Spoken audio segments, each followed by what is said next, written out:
반갑습니다. 오늘은 민수기 시작입니다. 싸움에 나갈 만한 자를 계수하다. 민수기 1장 2절의 말씀입니다. 너희는 이스라엘 자손의 모든 회중 각 남자의 수를 그들의 종족과 조상의 가문에 따라 그 명수대로 계수할지니.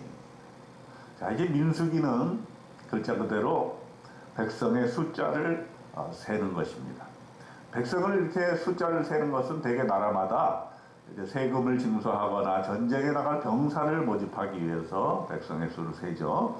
이번에 러시아도 우크라이나 전쟁에서 병사 수가 부족하니까 병사를 징집을 했는데 젊은이들이 그 무익한 싸움에 나가기 싫어서 해외로 다 나가는 것을 볼 수가 있었습니다. 우리나라에도 지금 인천공항에 러시아인들이 징집을 피해서 들어온 사람들이 한국에 들어오지도 못하고 또 러시아로 가지도 못하고 이렇게 있는 것을 우리가 뉴스를 통해서 보게 됐습니다.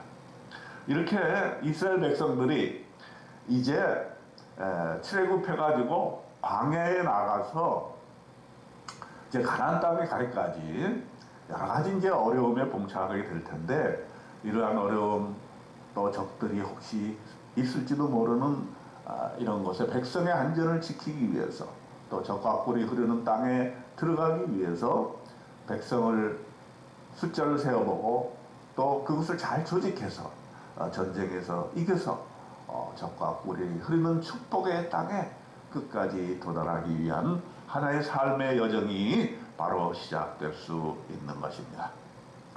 그래서 이제 1장에 보게 될 것 같으면 이스라엘 자손이 애굽 땅에서 나온 후 둘째 해 둘째 달 첫째 날에, 그러니까 2월 1일이 되는 것이죠. 여호와께서 말씀하셨습니다. 20세 이상으로 싸움에 나갈 만한 모든 자를 계수하라 하는 것이죠. 그리고 각 지파, 각 조상의 가문에 우두머리 한 사람을 뽑습니다. 리더가 중요한 거죠. 그래서 12지파의 우두머리를 뽑고 또 20세 이상의 남자의 이름을 자기 계통별로 신고하게 만듭니다. 레위기 27장 3절에 의하면 20부터 이제 전쟁에 나가서 싸울 수 있는 나이까지 예상해서 계수를 하게 됩니다. 아주 구체적으로 숫자가 나와 있어요. 12지파의 숫자.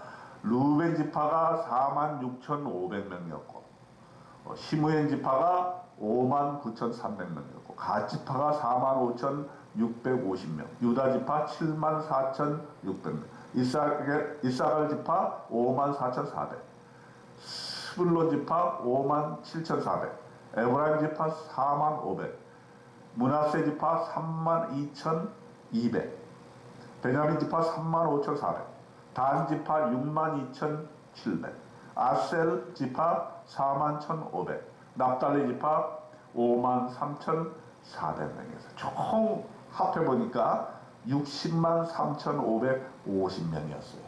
60만이 사실은 군대가 되어지는 것이죠.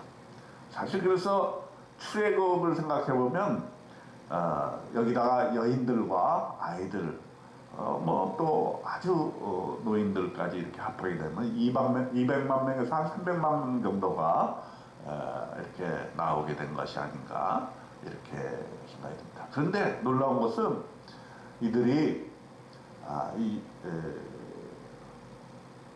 200만 명이 되는 이 숫자가 광야에서 약속의 땅에 들어가지 못하고 다 죽임을 당하게 되었다는 것입니다. 그리고 이제 새로운 세대가 이제 적과 꿀이 흐르는 땅에 들어가게 되는 것이에요. 그래서 이 민수기는 이들이 왜 죽을 수밖에 없었는가? 그들이 하나님께 원망하고 죄를 짓고 우상을 숭배함으로써 죽임을 당할 수밖에 없었고 거기에 대해서는 반드시 심판이 있게 되었다 하는 것을 민수기에서는 교훈적으로 설명하고 있는 것입니다. 1장에서 또 특이한 것은 레위 지파에 대한 내용입니다. 레위 지파는 계수하지 말라. 그들은 증거의 성막과 그 모든 기구와 그 모든 부속품을 관리하게 하라. 그들은 그 성막과 그 모든 기구를 운반하며 거기서 봉사하며 성막 주위에 진을 치게 됩니다. 성막을 운반할 때는 레위인이 그것을 걷고 성막을 세울 때는 레위인이 그것을 세울 것입니다. 외인이 가까이 오면 죽일 것이다. 이렇게 했습니다.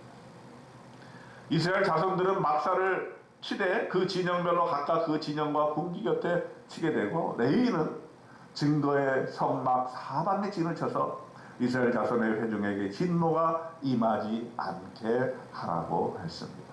레위인은 증거의 성막에 대한 책임을 질 것입니다. 자, 이것은 무엇을 의미하는 것일까요? 이렇게 이스라엘 모든 지파들은 이제 전쟁 나갈 준비를 하지만 그것보다 더 중요한 것, 그것은 레위 지파에게 성별해서 임무가 맡겨졌는데, 성막을 지키고 그 성막에 예배를 주관하는 것입니다. 전쟁에서 이길 수 있는 건 뭡니까? 군대의 숫자가 아닙니다. 말의 숫자가 아닙니다. 예배, 하나님께 대한 예배가 중심이 되었을 때 전쟁에서 이길 수 있다는 것을 이렇게 민수기 1장에서 분명하게 얘기해주고 있는 것입니다. 민수기 1장에서 나온 모든 내용들을 이스라엘 자손이 그대로 행하되 여호와께서 모세에게 명령하신 대로 행하였더라. 민수기 1장 54절에 나옵니다. 이 민수기 1장에서 우리에게 하나님께서 말씀해 주시고 있는 바는, 우리는 다 하나님의 자녀이고 또 영적인 하나님의 군대라는 사실입니다. 하나님의 군대로 우리 세상 사는 그 광야에서 잘 조직되어 준비되고 그리스도의 군사로서 훈련받고 고난받고 최후의 승리를 가져가야 될 것이 바로 우리 그리스도인의 삶이라고 하는 것입니다. 오늘 하루도 세상의 광야에 나가게 될 것입니다. 이 세상의 광야에서 훈련받고 하나님께서 이루시고자 하는 하늘나라의 놀라운 비밀을 우리가 실천해 나가는, 그래서 젖과 꿀이 흐르는 땅을 하나님으로부터 약속의 땅으로 받는 놀라운 역사를 오늘 하루 이루어 하시는 저와 여러분 되시기를 주님의 이름으로 축원드립니다. 아멘.